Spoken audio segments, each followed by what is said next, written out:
20 साल पहले का मोबाइल है रिलायंस का, मात्र बटन दबा के हेरफेर हो जाता था, क्लोन बन जाते थे इसके। मैं भी यूज़ कर रहा हूँ, दूसरा भी यूज़ कर रहा है, तो इनके मशीनों के क्लोन क्यों नहीं बन सकते? बटनों का तो हेरफेर है। एससीडी पीसीओ मशीनें होती थी आज से पहले 15-20 साल पहले। इस बात को मैंने पहले भी उठाया, फिर उठाता हूँ। बटनों का हेरफेर करके उसमें पल्स रेट चेंजेस कर दी जाती थी। थोड़े से ट्रक ड्राइवर थे, अभी ताज़ा उदाहरण है, हड़ताल करी ना 3 दिन की, आगे नीचे घुटनों पे, किसान 1 साल तक बैठे रहे आगे घुटनों पे। तो ईवीएम के मुद्दे पे भी कोई बड़ी बात नहीं है। आज मैं सीना ठोक के कहता हूँ कि ईवीएम की मुहिम सबसे पहले मैंने शुरू करी थी। 3 राज्यों के चुनाव आते सबसे पहले मैंने ईवीएम का मुद्दा उठाया था। आज ये मुद्दा इतने बड़े मंच तक पहुँच गया है, आप देखो इस चीज़ को, आगे बढ़ेगा। मैं अकेला ही चला था, जाने में मंजिल, लोग आते गए, कारवां बनता गया। अब ये कारवां और जुड़ेगा, और लोग आएंगे, इसमें शामिल होंगे। और ईवीएम बैन होनी चाहिए, हर हालत में बैन होनी चाहिए। होने चाहिए बैन, क्या दिक्कत है? ईवीएम का जनक देश है जापान, उसने अपने यहाँ ईवीएम बैन कर दी, तो हम कैसे कह सकते हैं कि ईवीएम हमारे यहाँ पाक साफ चल रही है? कहते हैं टाइम बचेगा, दिक्कत क्या जी क्या कहा? दिक्कत क्या है? ईवीएम में कहते हैं टाइम बचता है। ईवीएम से टाइम बचता है तो बैलेट पेपर से भी तो टाइम बचता है। सर कितना टाइम बचा रहे हो आप? 2 दिन का टाइम बचा लोगे, 4 दिन का टाइम बचा लोगे? अगर टाइम बचता है तो आप 14 तारीख को पोलिंग करा के और फिर 10 मार्च को काउंटिंग क्यों करते हो? इसके लिए मैंने पहले भी उदाहरण दिए थे सारे, मैं दोबारा देता हूँ। पिछले साल 5 राज्यों में चुनाव हुए थे, यूपी में 8 चरणों में चुनाव हुए थे लगातार।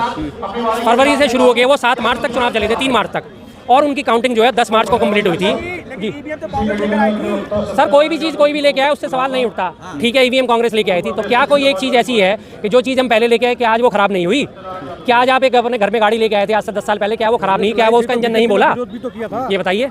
और उस वक्त विरोध हुआ था, बीजेपी ने ही विरोध करा था। लेकिन जब उस बीजेपी को दिख गया कि ये चीज़ मेरे फेवरेबल हो सकती है, उन्होंने विरोध करना बंद कर दिया।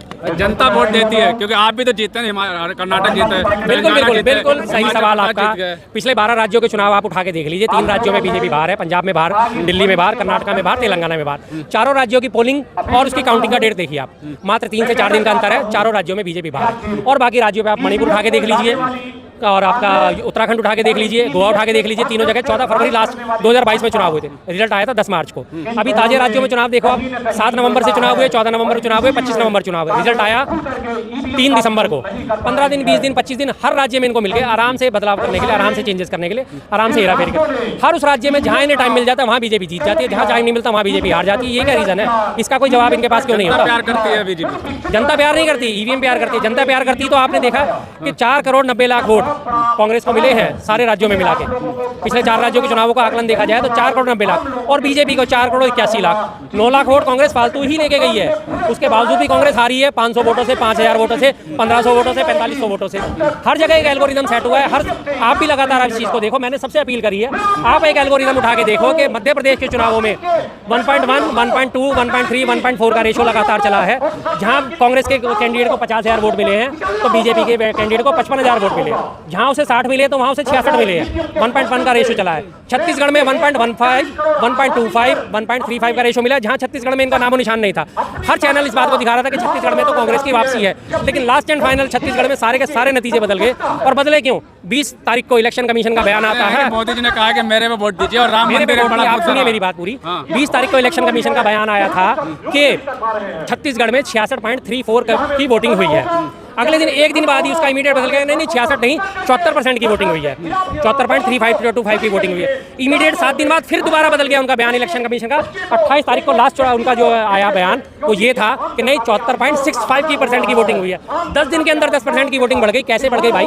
तुम्हारे पास आंकड़े हैं? अगर ईवीएम गारंटी नहीं है, ये गारंटी नहीं है, 10 दिन के अंदर 10% वोट कैसे बढ़ गया? आप ये बताइए, सिर्फ 10 दिन के अंदर 10% वोटिंग कैसे बढ़ गई? 66 से वो 74-76 कैसे हो गई? जब इलेक्शन कमीशन इतना सटीक है, उसकी मशीनें इतनी सटीक है कि आप बटन दबाते ही उससे जाहिर कर लेते हो, ले लेते हो, आप उससे डिटेल ले लेते हो, तो 10-10 दिन बाद 3-3 बार इसके इलेक्शन कमीशन के बयान क्यों बदले?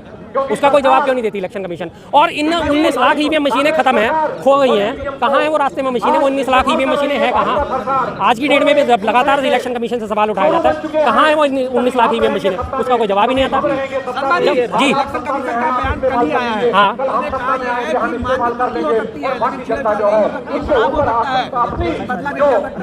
मानवीय त्रुटि हो सकती है। ऐसी कौन सी मशीन आ गई हमारे में कि जिसमें मानवीय त्रुटि करके हम चेंजेस नहीं कर सकते? सबको दोबारा से, मैं वही अभी बात हुई है, फिर दोबारा से ये मोबाइल मेरे पास बड़ा काम आता है। 20 साल पहले का मोबाइल है रिलायंस का, मात्र बटन दबा के हेरफेर हो जाता था, क्लोन बन जाते थे इसके। मैं भी यूज़ कर रहा हूँ, दूसरा भी यूज़ कर रहा है, तो इनके मशीनों के क्लोन क्यों नहीं बन सकते? बटनों का तो हेरफेर है। एससीडी पीसीओ मशीनें होती थी आज से पहले 15-20 साल पहले। इस बात को मैंने पहले भी उठाया, फिर उठाता हूँ। बटनों का हेरफेर करके उसमें पल्स रेट चेंजेस कर दी जाती थी। 4 सेकंड की पल्स रेट मॉनिटर में 4 सेकंड ही दिखाता था कि 4 सेकंड में पल्स रेट बदल लिया। हकीकत में वो 3 सेकंड में मशीन उसको बदल देती थी। क्यों बदल देती थी?